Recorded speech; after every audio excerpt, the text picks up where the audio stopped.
सभी साथियों को मेरा नमो बुद्धाय, जय भीम, जय मूल्यवासी। साथियों, आपने कुछ दिनों से सोशल मीडिया पे देखा होगा कि विभिन्न राजनीतिक पार्टियों के लोगों द्वारा वामन मेश्राम को आमंत्रित किया जा रहा है, उनसे मार्गदर्शन लिया जा रहा है।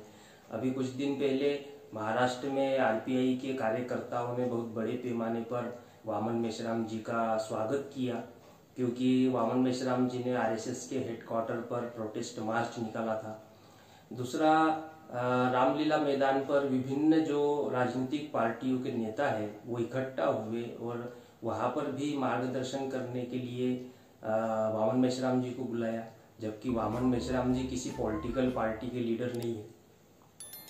और इसके अलावा इन दोनों कार्यक्रमों के पहले महाराष्ट्र में एक और कार्यक्रम हुआ था जो राजनीतिक पार्टी से संबंधित था और अलग अलग बहुजन समाज के नेता वहां पर आए थे। वहां पर भी मेश्राम साहब को मार्गदर्शन करने के लिए बुलाया और इन दोनों कार्यक्रमों में मेश्राम साहब ने जो दलाली का काम में कन्वर्ट हो जाते हैं नेता के नाम पर, या दलाल और बड़वीगिरी करते हैं, उस पर अपना पूरा खिंचाई कर दी।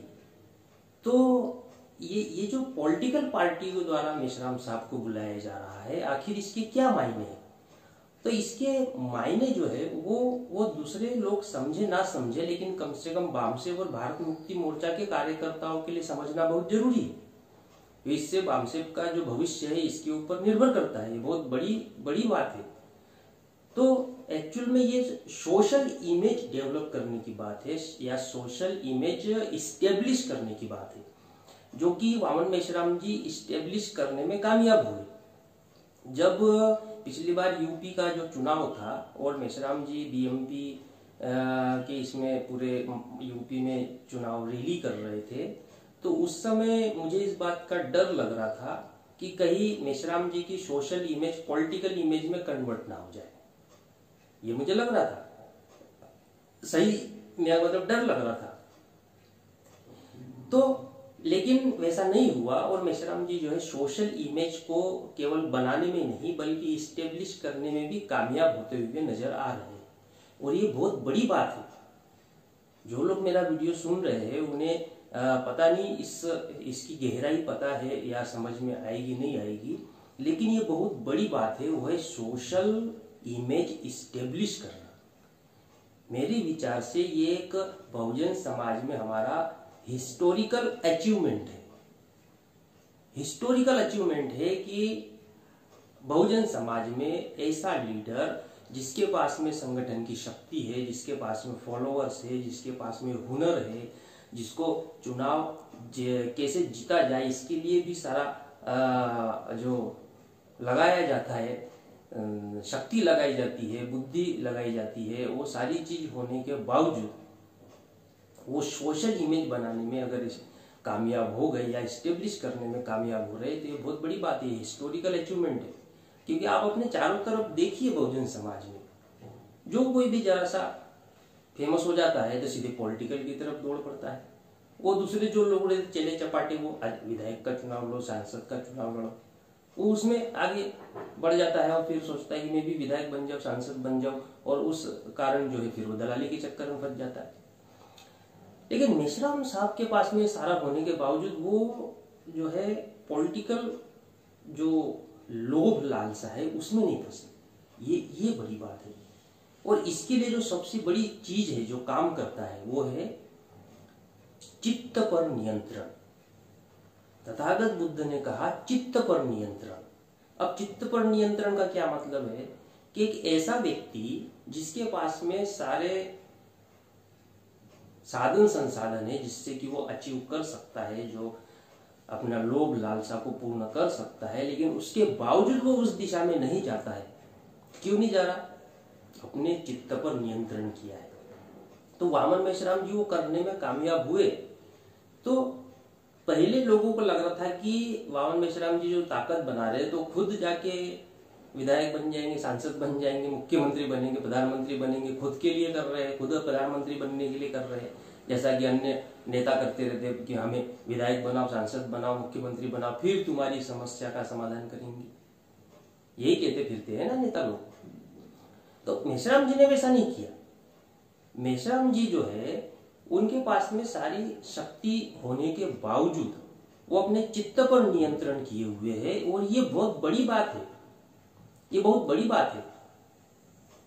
और नियंत्रण किए तो आज की तारीख में पॉलिटिकल लोगों को भी ये समझ में आ रहा कि वामन मेश्राम जी पॉलिटिकल में कोई राजनीतिक पद लेने के लिए काम नहीं कर रहे हैं, बल्कि वाकई में बहुजन समाज को शासक वर्ग में रूपांतरित करने के लिए काम कर रहे हैं। ये बात पॉलिटिकल नेताओं को समझ में आ रही है, और ये बहुत बड़ी बात है, क्योंकि देखिए पॉलिटिकल क्षेत्र में जो नेता काम कर रहे हैं वो अपना लोभ, लालसा, मोह माया जो कुछ भी रखते हैं, लेकिन अगर वो सामूहिक रूप से इस बात को स्वीकार अगर कर लेते हैं कि वामन मेश्राम जी नॉन पॉलिटिकल रूट्स के लिए काम कर रहे हैं और देश में और ऑल बहुजनों का शासन प्रस्थापित हो इसके लिए काम कर रहे हैं, अगर भारत के राजनीतिक नेता इस बात को मान्यता देते हैं, जिसकी शुरुआत हो चुकी है, तो ये बामसेप के लिए बहुत बड़ा अचीवमेंट होगा।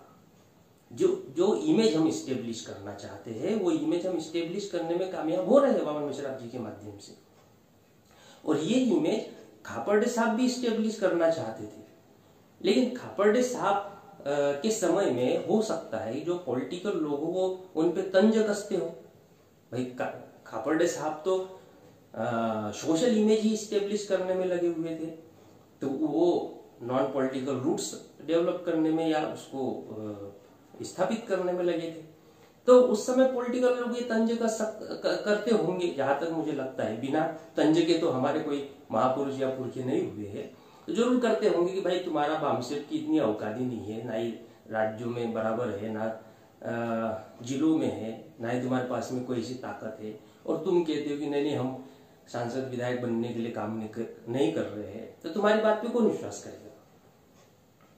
ऐसा तंज खापर्डे साहब पे कसते होंगे, लेकिन आज की तारीख में वो ऐसा नहीं कह सकते। आज की तारीख में बहुत बड़ी ताकत बामसेप की, भारत मुक्ति मोर्चा की, या जो विभिन्न संगठन बनाए थे मेश्राम जी ने वो ताकत निर्माण कर दी, लेकिन उसके बावजूद वामन मेश्राम जी अगर विधायक, सांसद, मंत्री, प्रधानमंत्री, मुख्यमंत्री ये सब बनने के झंझट में नहीं पड़ रहे हैं, बल्कि वो समाज को अगर बनाना चाह रहे हैं, और इस बात को हम तो मानते ही थे कि हाँ हम इस दिशा में काम कर रहे हैं, लेकिन इस बात को अगर पॉलिटिकल नेता भी मान रहे हैं तो ये बड़ी बात है, ये हिस्टोरिकल अचीवमेंट है। जो हम करना चाहते थे, जो हम समाज में साबित करना चाहते थे, प्रस्थापित करना चाहते थे, हमारे अंदर तो थी, लेकिन हम समाज में भी वो बात प्रस्थापित करना चाहते थे, उस दिशा में ये काम आगे बढ़ रहा है, और मेश्राम साहब इस बात को इस्टेब्लिश करने में कामयाब हो रहे हैं। आगे चलकर बामसेप का जो भविष्य है, तो बामसेप में जो आगे चलकर जो भी इसको संभालने वाले जो राष्ट्रीय स्तर के नेता होंगे, तो वे भी पॉलिटिकल इसमें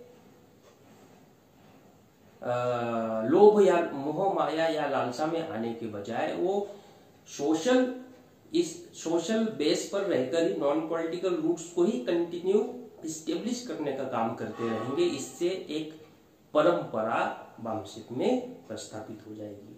वैसे वो परंपरा खापर्डे साहब और मेश्राम साहब जी ने तो प्रस्थापित कर ही दी, क्योंकि ये मेश्राम साहब की दूसरी पीढ़ी है, नेक्स्ट जो भी आएगी तो वो भी इसी परंपरा को निभाएगी, और ये परंपरा को प्रस्थापित करना और बनाए रखना बहुत जरूरी था। तो हम बामसेप के लोगों को तो पता ही था, लेकिन पॉलिटिकल लोगों को भी इस बात का पता चल रहा है, और इस बात को केवल पता नहीं चल रहा बल्कि इसको मान्यता दे रहे हैं कि हाँ बामसेप का जो राष्ट्रीय अध्यक्ष है या राष्ट्रीय प्रभारी है वो बहुजन समाज के नेताओं को विधायक, सांसद, मंत्री, मुख्यमंत्री बनाने के लिए काम कर रहा है, ना कि खुद को विधायक, सांसद, मंत्री बनाने के लिए काम कर रहा है। तो ये बहुत बड़ा अचीवमेंट है। ये उसी प्रकार है जैसे सम्राट अशोक के समय भिक्षु उपगुप्त ने जो भूमिका निभाई थी, उपगुप्त ने जो भूमिका निभाई थी वो आज मेश्राम साहब निभा रहे हैं। जो बुद्धा के काल में बौद्ध भिक्षुओं ने जो भूमिका निभाई थी और विभिन्न गणों में जो हमारा बहुजन समाज बटा हुआ था, उन गणों में सामंजस्य, भाईचारा निर्माण करने में कामयाब हुए थे, वो भूमिका वामन मेश्राम जी निभा रहे हैं। चाहे समझा कर निभा रहे हो, चाहे लताड़ कर निभा रहे हो, चाहे छील कर जिसे बोलते हैं, छील कर इस काम को करने में कामयाब हो रहे हो, लेकिन हो रहे हैं। और मेश्राम जी जो बात बोल रहे हैं तो उसको काटने की आज की तारीख में हिम्मत भी किसी नेता की नहीं बची है। आज की तारीख में ये स्थिति निर्माण हो गई, तो ये बहुत बड़ा अचीवमेंट है। इसके यही मायने हैं कि आने वाला समय हम लोगों का ही है। ये जो मेश्राम साहब जो इस्टेब्लिश कर रहे हैं ना, आने वाला समय हमारा ही है, क्योंकि ये सबसे बड़ी कमी थी हमारे बहुजन समाज की कि कोई अगर छटाक भर का भी संगठन बना लेता था तो पॉलिटिकल में चला जाता था और फिर दलाल भड़वे में रूपांतरित हो जाता था। वामन मेश्राम जी ने इतना बड़ा संगठन निर्माण किया, लेकिन पॉलिटिकल जो लोभ लालसा है वो मन में ना रखते हुए बहुजन समाज को शासक वर्ग में रूपांतरित करने का काम कर रहे हैं। ये बहुत बड़ी बात है। मैं इसे हिस्टोरिकल अचीवमेंट कहूंगा। और ये आने वाले समय में 50, 100, 150, 200 यानी आने वाले समय में ये परंपरा चल पड़ेगी कि नहीं, हमारे समाज में ऐसे लोग, ऐसी लीडरशिप होना चाहिए जो कि बिना किसी राजनीतिक प्रभाव के, यानी पर्सनल व्यक्तिगत रूप से विधायक, सांसद, मंत्री बनने के बजाय बिना किसी राजनीतिक प्रभाव के निस्वार्थ भावना से नॉन पॉलिटिकल रूट्स के लिए ही जीवन पर्यंत काम करे।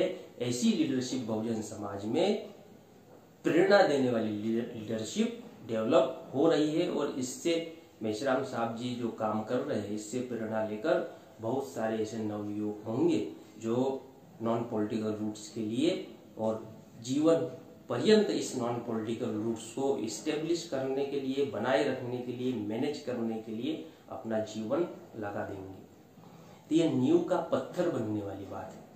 और ये हम तो जानते थे, लेकिन अब समाज भी इस बात को जान रहा है, पॉलिटिकल फील्ड के लोग भी इस बात को जान रहे हैं।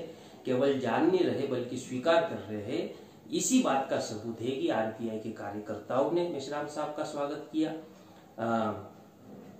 और अन्य पार्टी के लोगों ने स्वागत किया। रामलीला मैदान पर उनको बोलने का मौका दिया गया। ये इसी बात का सबूत है। हम लोगों ने भी समाज में इस बात का प्रचार प्रसार करना चाहिए कि